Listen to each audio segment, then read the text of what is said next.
Welcome back. At the end of the last segment, we had essentially carried out an assembly of our matrix vector equations for the finite element weak form. Let's pick up there and see and just make some more observations about the form that we've arrived at for quadratic basis functions. Right? So where we are is the following, right? So we've got the global matrix vector equations.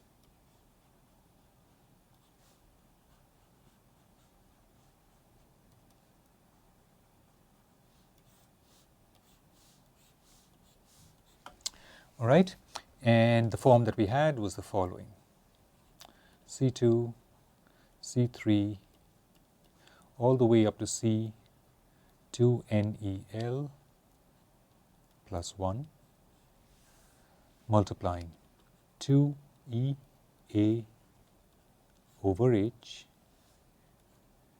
times a matrix which is minus 4 over 3, 8 over 3, minus 4 over 3, 1/6 minus 4 over 3, 7 over 3, minus 4 over 3, 1 over 6, minus 4/3, 8/3, minus 4/3, 1 over 6, minus 4 over 3. We'd get again 7 over 3 here, and then the process would go on, right? And at the very bottom of this matrix, the bottom right of this matrix, say somewhere down here, we'd get 7 over 3, minus 4 over 3, 1 over 6, minus 4 over 3, 8 over 3, minus 4 over 3, 1 over 6, minus 4 over 3, 7 over 6. And because this matrix has grown a little bigger than I had anticipated, let me make these bounding brackets bigger. All right.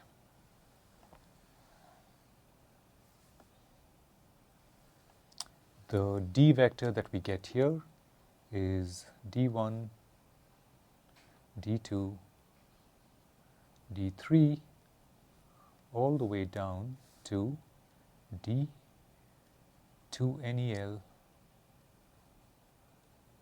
plus 1.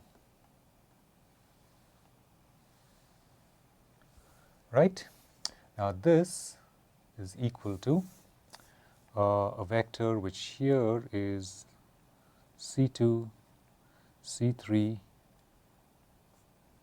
up to C2NEL plus 1 to,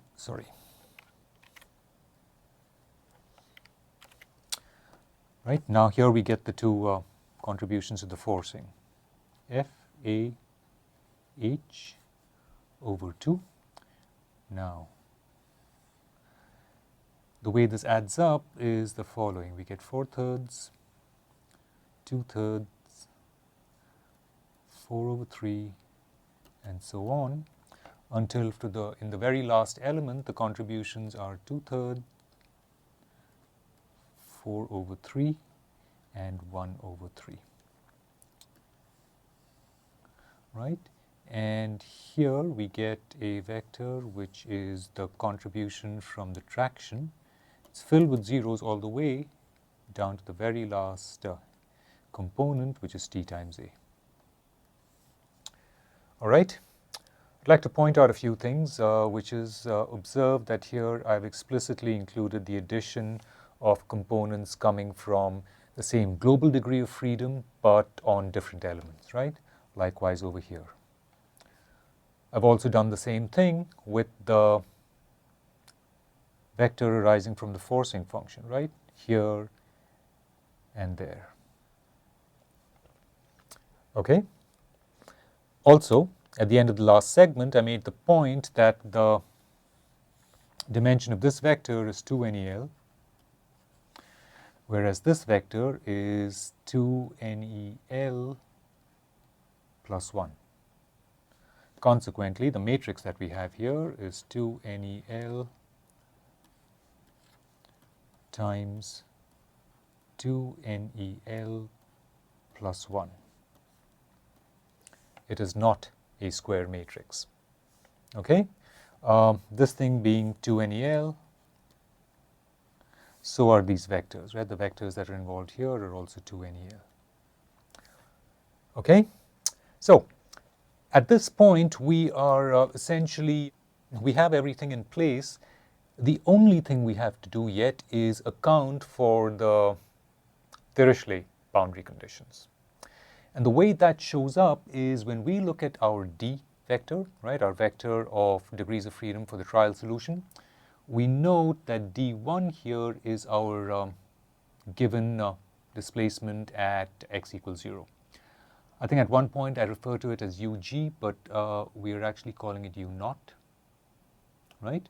This is the known Dirichlet boundary condition.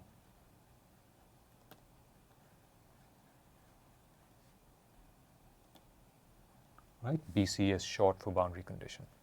Since it's known, what we can afford to do is move it to the right-hand side, right, and really have it drive the problem. And the way we go about doing that is to observe that that degree of freedom, D1, which is equal to U0, is the one that multiplies out this column of our matrix. Okay? And also note that because of the sparseness of this global matrix that's formed, we have zeros here. Okay? Zeros all the way down.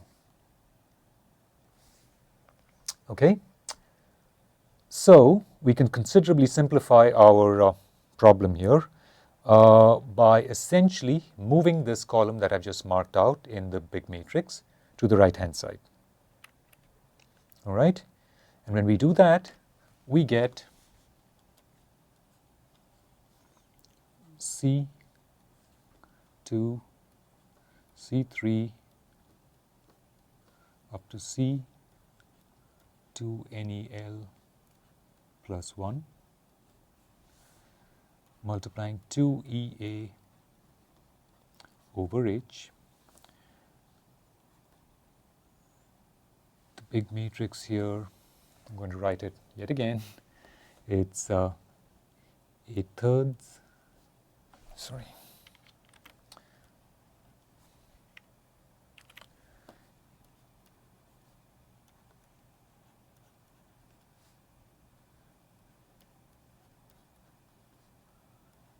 Seven over 3 minus 4 over 3, 1 over 6, minus 4 over 3, 8 over 3, minus 4 over 3, and here I get 1 over 6, minus 4 over 3, 7 over 3. Continuing on, I'll get terms of this type. Okay? I'm not going to write the rest of this matrix below here, but essentially indicate that it continues until we end up here at 7 over 3, minus 4 over 3, 1 over 6, minus 4 over 3, 8 over 3, minus 4 over 3, 1 over 6, minus 4 over 3, 7 over 6. Okay? This is the big matrix that we have, right? Now, because we've got at this by moving our column over, we're going to note that this is a square matrix. We'll come back to that in just a little bit, okay? The degree of freedom vector for D is now starting with D2, d2, d3, going all the way down up to d2nel plus 1. Okay, this is equal to, on the right hand side again we have our c vector, c2, c3, c2nel plus 1, okay, multiplying now f a h over 2. Here we have 4 over 3, 2 over 3, 4 over 3, going all the way down until the very last entry here is 1 over 3. We have the contribution from traction, which is full of zeros, except for the last component, which is t times a. Sorry, sort of messed that up. T times a. Okay, now that column that we moved over from the left hand side shows up here. It is minus 2ea over h times d1, which we know to be u naught. Right? That's our specified Dirichlet value for the displacement. Right? And then the column that we obtained from the left hand side is this: minus 4/3, 1/6, and zeros.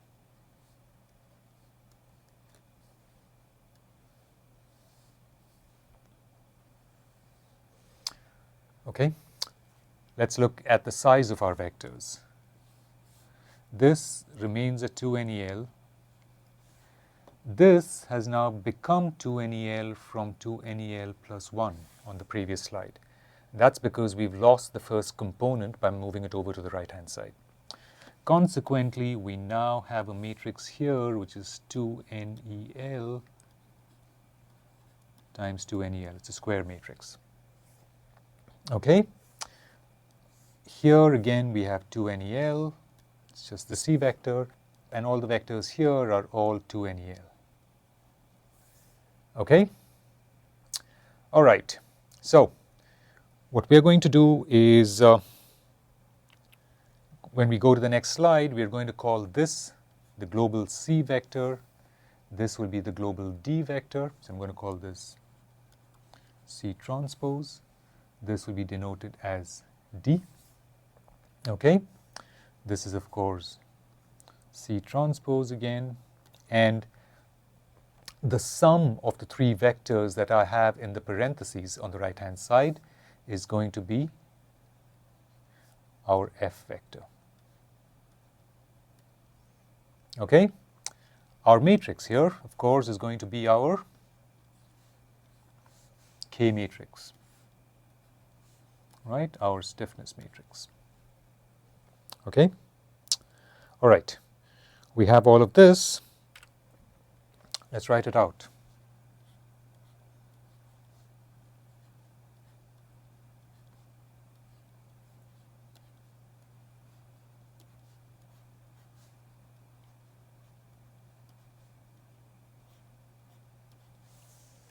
Okay, we have this, and I'd like to make a few remarks about it first, all right? And in order to make those remarks, I am actually going to go back to this slide and annotate this further. And because I've already annotated it a bit, I'm going to annotate it now using color. Okay, the first thing I want to point out is that if you look at the entries in the stiffness matrix, you will see that they're really quite different from the entries that we had in the case of the stiffness matrix for the linear basis functions. Right? They're not just 2s and plus or minus 1. Right? They're a little more complicated. All right. Okay, so let's make that observation first.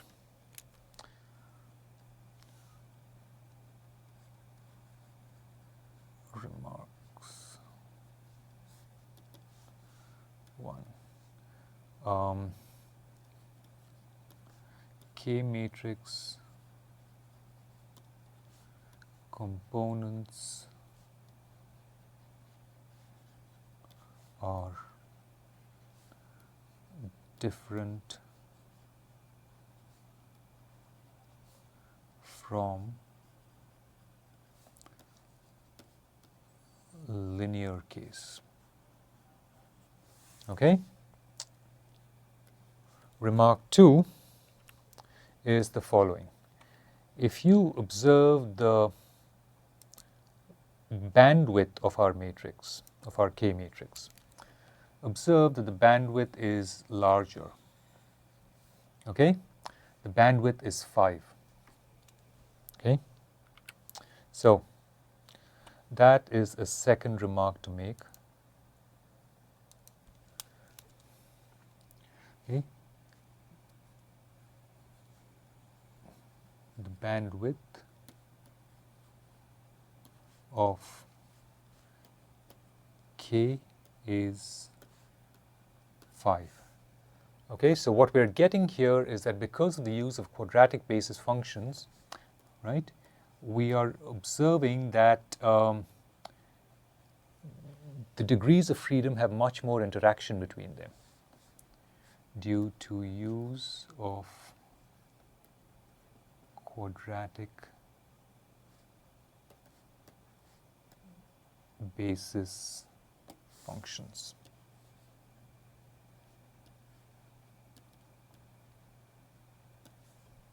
All right.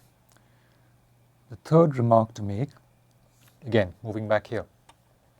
Look at the part of the forcing vector on the right-hand side that arises from the forcing function terms. Okay? And in particular, observe that the mid-side nodes have a larger contribution than the end nodes, right, of an element. Okay?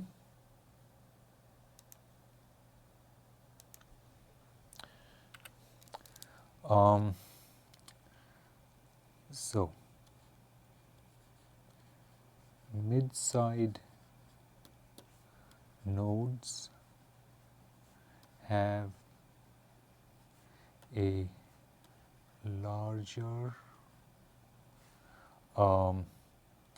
contribution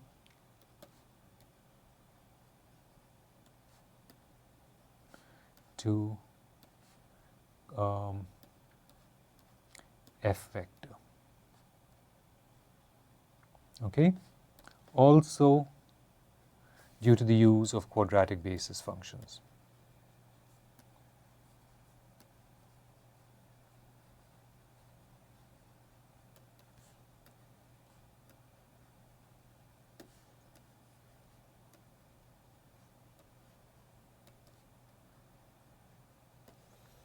Okay? Those three remarks are important to understand and appreciate some of the differences that arise from the use of different basis functions. Okay?